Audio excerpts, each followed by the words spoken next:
Good morning, afternoon, evening, night, whatever it might be for you. It's a little after 6:30 in the morning for me. Um, kind of just woke up, so if you'll please excuse my hair and still being in my pajamas.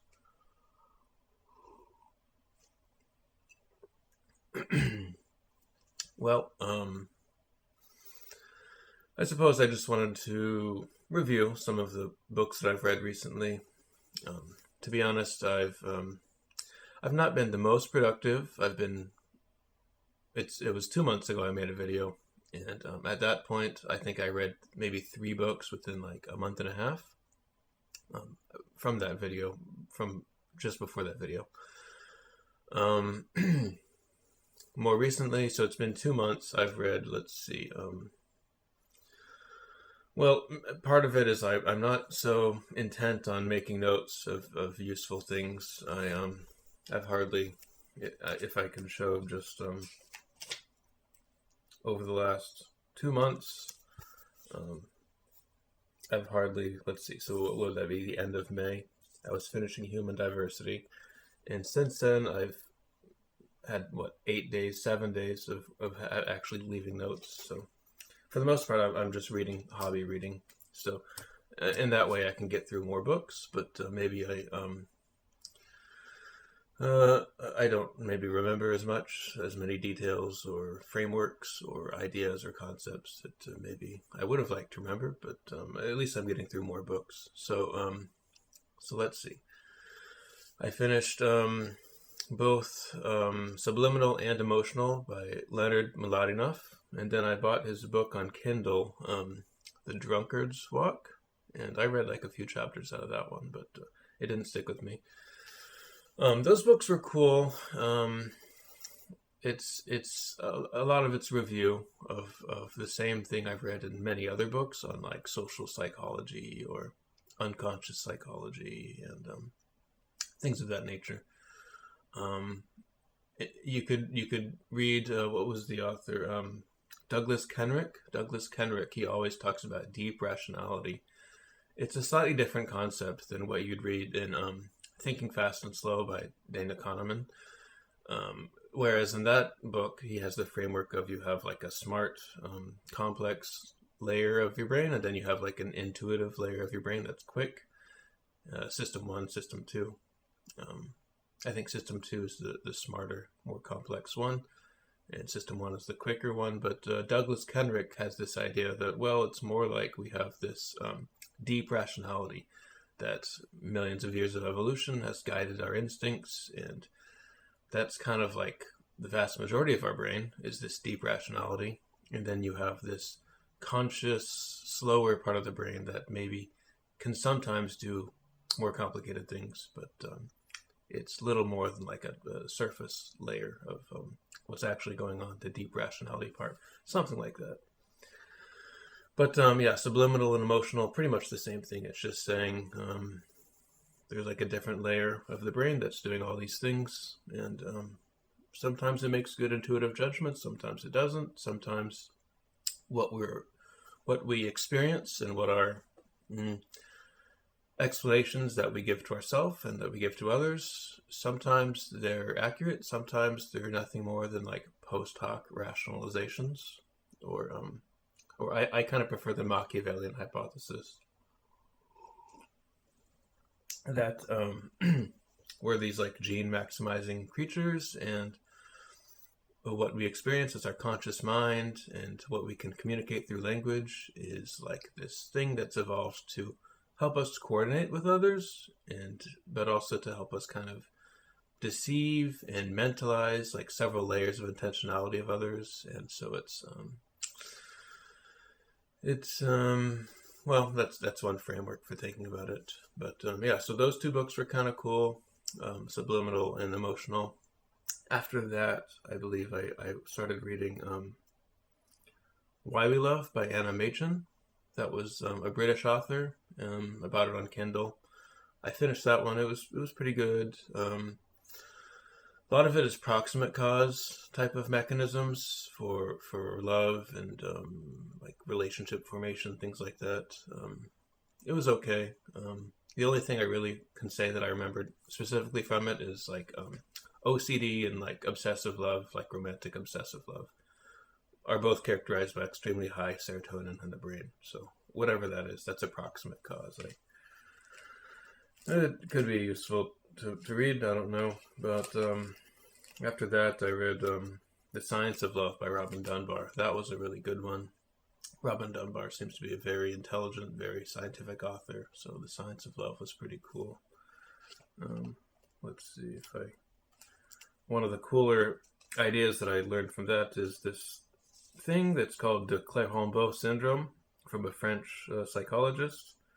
And he was, I guess, I don't know the full story, but the Clérambault is like this exaggeration of like the mechanisms we have in our brain for falling in love.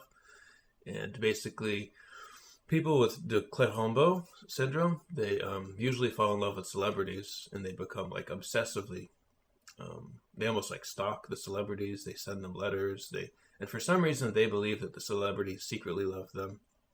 And so, what Robin Dunbar is saying, well, there's like this mechanism, this evolutionary mechanism for falling in love, and especially for the male, it might help to have this over-perception bias because, well, that's like error management theory. Like missing an opportunity for love is more costly for the male than to have initiated an attempt but failed. That's error management theory, is that the cost of making one error, if it's significantly more than the cost of making the other error, will predispose you to weigh your own decisions quite a bit out of what might be considered rational. But so that's like male overperception bias. That's like adaptive positive illusions, error management theory, signal detection theory. All these things kind of come together. And people with de Clérambault syndrome, what happens is this mechanism by which males overperceive interest and by which they pursue a woman. I think it's primarily men who have de Clérambault, but they just overperceive interest. They pursue just extremely, and it's quite a bit of a like a psychosis or a break from reality, because they just clearly ignore all facts or signals that would tell them that they don't have a chance and that this person has no idea who they even are.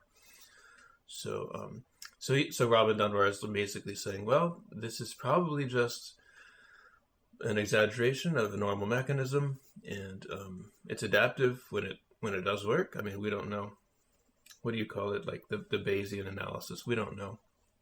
Well, if you have de Clérambault and you're seeing a medical therapist because you're stalking a celebrity, that's one thing. But for all we know, maybe this mechanism like actually worked in some cases, and we just don't hear from those people because they're just in relationships or something. So that's one thought, like a Bayesian. Well, we're hearing the ones that failed at this exaggerated form of the mechanism, but we don't hear about the ones that the exaggerated form of the mechanism worked. So that was cool to me, reading about de Clérambault. That was Robin Dunbar, The Science of Love. I can't put my fist up apparently because my camera wants to pause the video or something. So let's see. After The Science of Love by Robin Dunbar, I finished The Red Queen. I'd only read like one chapter, but I finished the rest of the book, The Red Queen by Matt Ridley. That was a very good book. A lot of really cool theories. It would make you uncomfortable reading the part about harems, but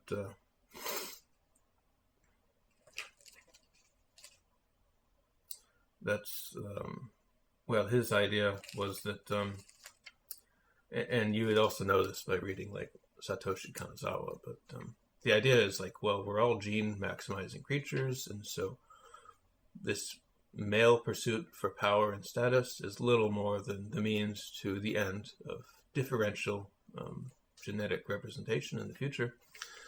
And so you could predict to a certain extent that males will achieve power and status primarily to have more offspring or higher quality offspring or something of the sort. And so he basically goes into the histories of like kings and emperors and how they have, whenever they can, they have hundreds of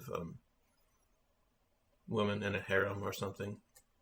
And he talks about, I kind of get it mixed up because I also read about a third of the way through Marriage, a history by Stephanie Coontz, and she also talks about like, well, I was actually wrong about that book because I said, well, it's all about European history, so that's kind of tunnel vision, but it's not. The first 3 chapters are about other cultures, and then the rest of the book is about European history. But I think she also talks about how like kings in the past would often have like multiple wives, or they would, like, if they don't get a son out of their first wife, they would find ways to work around getting a second wife, or having illegitimate offspring who maybe could inherit the throne if they had a male and there was no male at primary.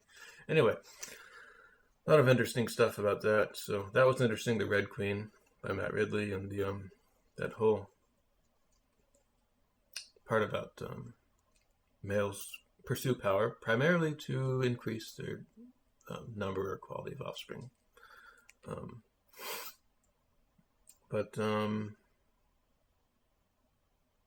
Let's see. So there were 2 really cool ideas from the Red Queen.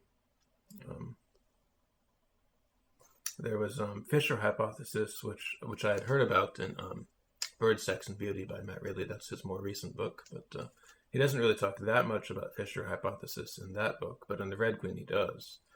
And it's this idea that they also call it the sexy son hypothesis, and there's also a spin-off that's kind of like the sexy daughter hypothesis, although I would suggest that like a sexy daughter maybe is not a best idea if you want like good genes or like a really high quality son-in-law. What you would want is like a virtuous daughter. So I would think of it more like a virtuous daughter hypothesis, but that's just me. It's just this idea that well, it's not necessarily the most important thing that we have the best looking mate, or the smartest mate, or the mate that we love the most, or the mate that will make us the happiest, or the mate that will even give us the most kids. Actually, what we might want is a mate that other people will want, and that therefore our daughters or sons will have the pick of husbands or wives, and then we'll have more grandchildren or higher quality grandchildren. So that was the Fisher hypothesis. It's pretty cool concept. There's also this idea about intersexual deception, about how well, maybe women evolved large hips and large upper body curvature and thin waists because it exaggerates how thin the waist is, and it makes the waist to hip ratio look larger, and it maybe tricks men into thinking that she'll have higher quality like breast milk, or she'll have a wider birth canal, and so somehow she'll be like more fertile. So the idea was like, well, it doesn't seem like hips and breast size actually are that tied to nutrition or health necessarily. It might just be it's a deceptive thing that women evolved because it tricks men into thinking they're more fertile. And then I don't think he talks about it here, but like Robert Trivers in his book about self-deception, he says, well, men seem to over-perceive like their emotional and intimacy and their investment and their how deeply in love they are. Men seem to do that a lot, and Robert Trivers in Self-Deception says, well, maybe it's the better to deceive the woman to further your ability to have a chance at making an offspring or something. So I thought, well, that's kind of like intersexual deception too, is this Robert Trivers self-deception idea about men feeling more emotionally invested than maybe they actually are. So yeah, intersexual deception was a pretty cool topic, and in the Red Queen, it's a lot more than just humans. It's all kinds of other animals that do this. But I just wrote a note about like what maybe some of the human mechanisms might be about intersexual deception. And then the last really cool idea from that book, this is my last notes that I've taken. I haven't really been taking many notes lately, but it was called neoteny theory. And the idea was that for whatever reason, in the human lineage is once you have high male parental investment, once you have long pair bonds, unlike chimpanzees, who generally the males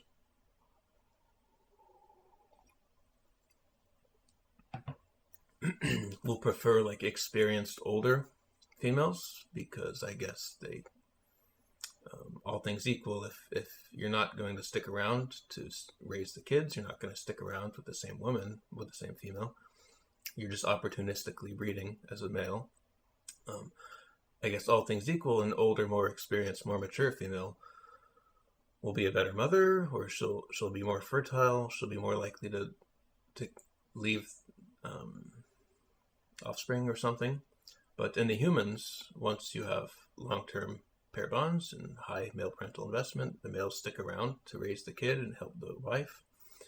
All of a sudden, it flips, and you would prefer to have a younger female because she'll be more fertile for longer. Maybe she'll be healthier. Maybe, once you get to 35 or 40, females start having a lot of potential problems, genetic problems, or poor prenatal environment, maybe high testosterone in the womb or low testosterone, something that translates into poor fertility, or more likely, more chances of having problems in the offspring. So the idea was neoteny theory. The idea was, well, once you get males in these long-term pair bonds that are helping to raise the children, and so they prefer younger females who will be able to have more or healthier offspring, then looking very young, being very young, might be a pretty good thing for a female to do. And he even talks about how it might go the other way too. Maybe looking like a young male, looking like you're younger than you actually are, might have some benefits too. So whatever the reason was, both males and females preferred the opposite gender who looked younger than they actually are, and this led to like this delayed maturity, whereby humans could then take longer to mature, and that this led to like higher intelligence and more complex brain development, and just like this human thing that we have complex culture, we have complex brains, we have complex societies, like we can do a lot of things that other creatures obviously can't, and then maybe it has something to do with originally this preference for younger, slower developing mating partners. So that was pretty cool in the neoteny theory. Since then, let's see, I besides those books I've mentioned, so yeah, I read the two by Mlodinof. I read Machin, Robin Dunbar, Matt Ridley, so that's 5 books. In 2 months, that's not a lot, but it's something. I read, I did read The Faith Instinct by Nicholas Wade. I had originally read his other book, Troubled Inheritance. That was years ago. I hardly remember what was in that book, but The Faith Instinct was really cool. I even took a note on that one that I thought was pretty cool.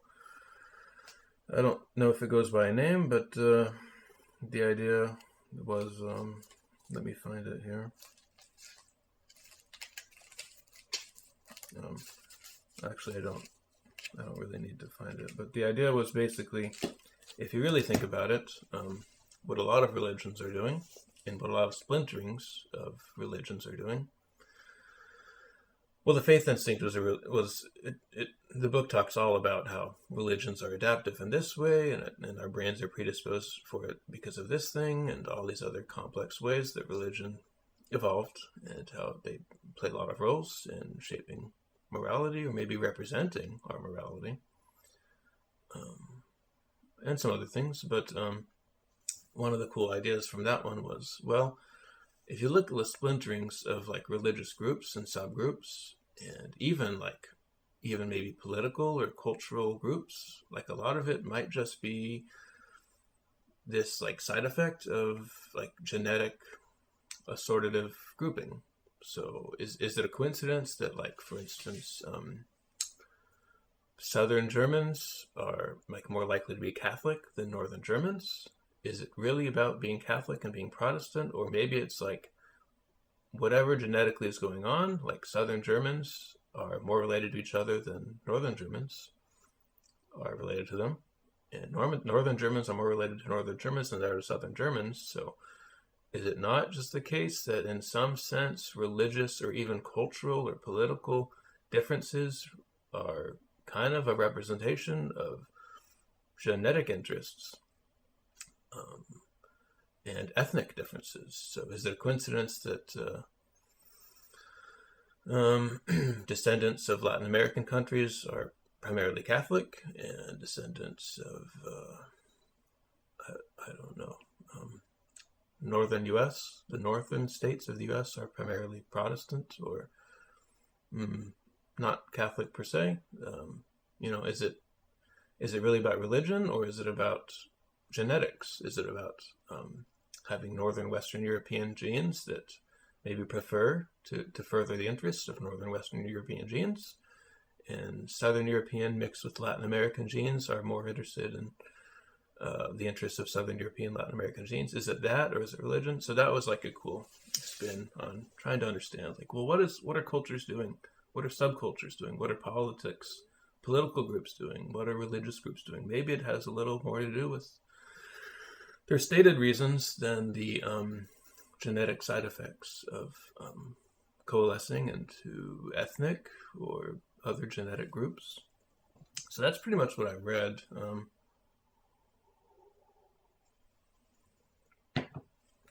I started reading a lot of other books. I read The Female Brain by Louann Brizendine. I read like 2/3 of the way through that one. That's pretty cool. I want to keep rereading it because there's a lot about hormones and like cycles into life and stages of life, and it's like stuff that you would want to know, but it's I don't retain it the first time I read it, so I'm kind of rereading it a few times. But let's see. I picked up Gene by Siddhartha Mukherjee. I read like 2 chapters so far. It seems to be pretty good.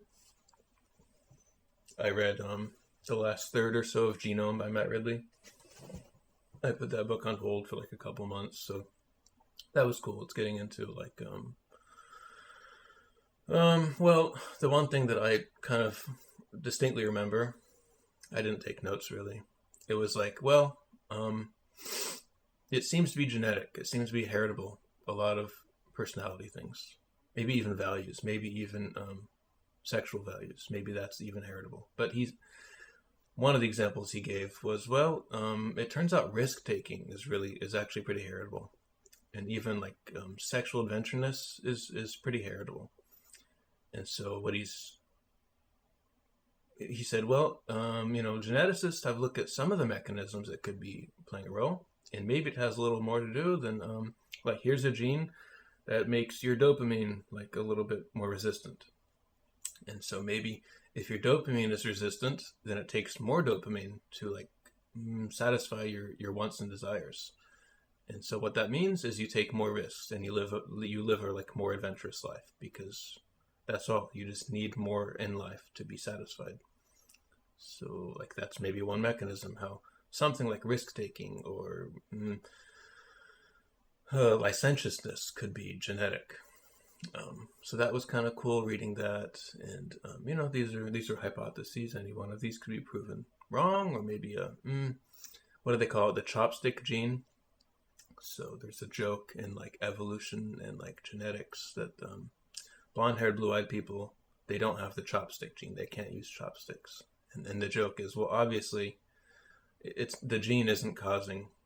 The blonde-haired, blue-eyed gene is not causing you to be unable to use chopsticks, but it just so happens to be that if you're from Northern Europe, you didn't grow up using chopsticks, you can't use chopsticks. So, a lot of these genes could be little more than chopstick genes, just kind of like side effects or happenstance, but who knows? And then I bought Emotional Intelligence by Daniel Goleman, and I was gonna read it, but I remember there was this part of, what was it, Human Diversity by Charles Murray, where he says, well, a lot of these side intelligences that people try to prove is different than G or IQ, turn out to be like really highly correlated with G and IQ. So it's really hard to say that they're actually a different thing than IQ. So things like grit or emotional intelligence or whatever it might be. But it still might be a cool book. I might read it eventually.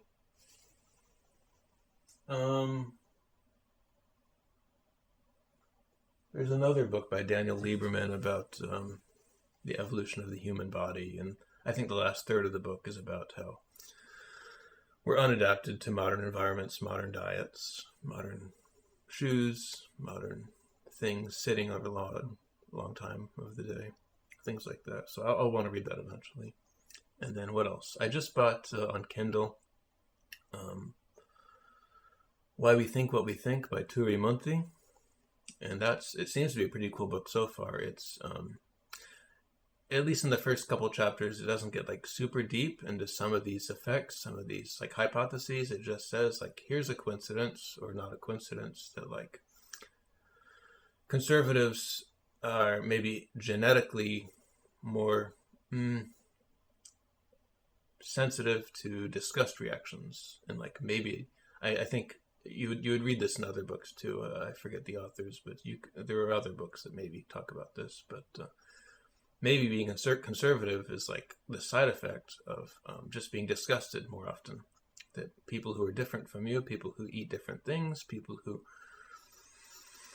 are sexually less traditional, or people who just maybe it's just that conservatives get disgusted more easily. And if you get disgusted more easily, well, you don't like foreign foods very much. You don't like too many people that are from different parts of the world that might be bringing in different diseases. Or maybe you don't like people who are more licentious or more sexually adventurous or unchaste or immoral. So there's a lot of cool things that you could find from that book. And I heard about the author from The Dissenter. That's a pretty good source for finding authors generally.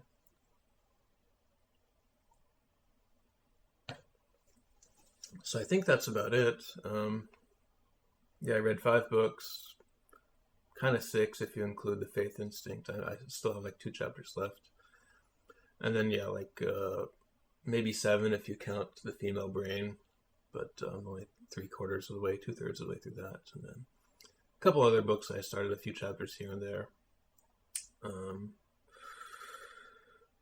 So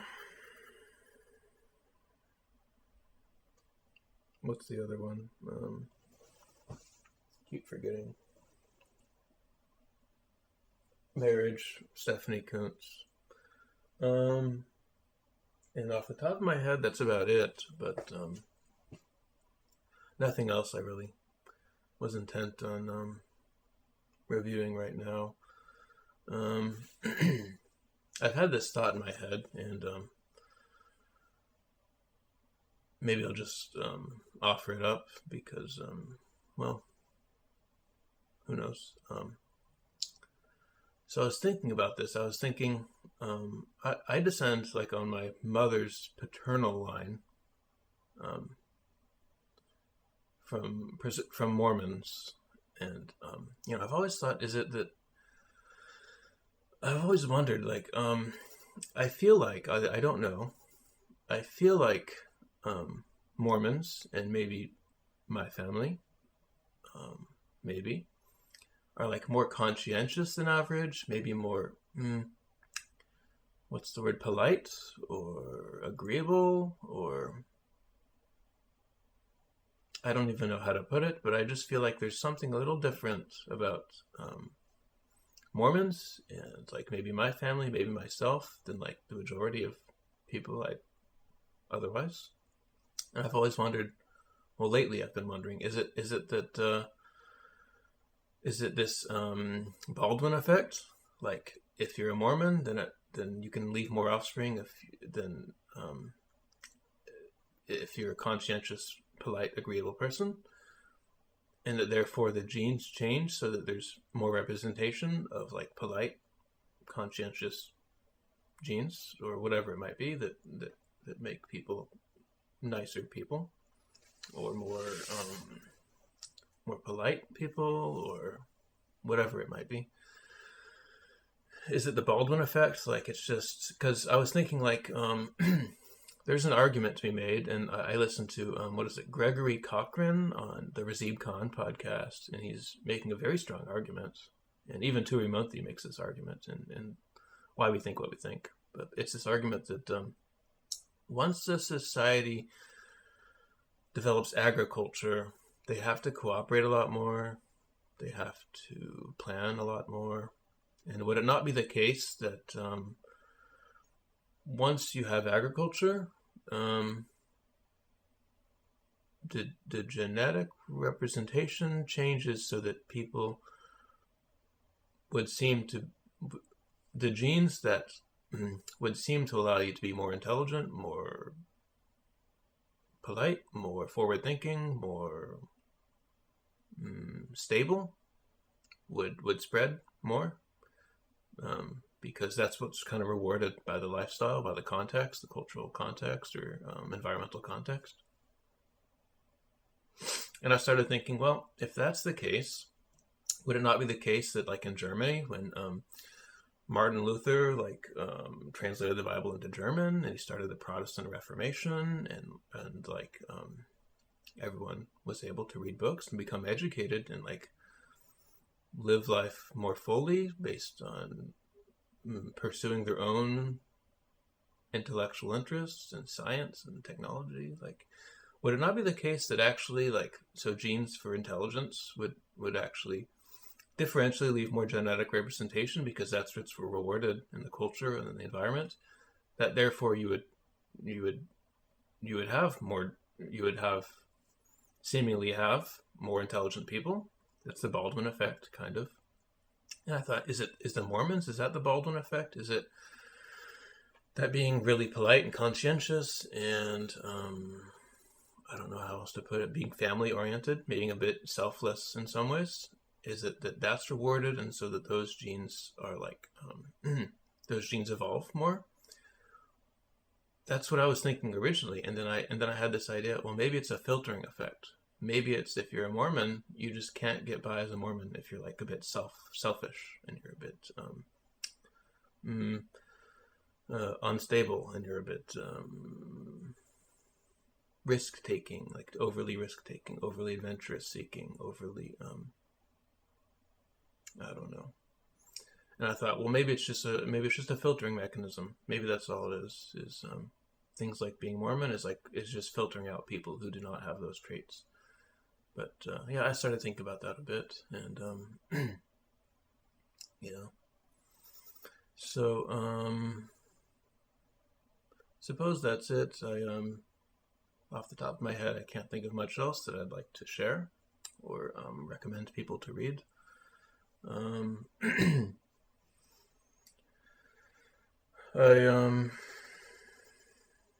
There are a couple books that I started on Kindle, but and there are a couple other books too that I started, but haven't really pursued very far into. So let's see.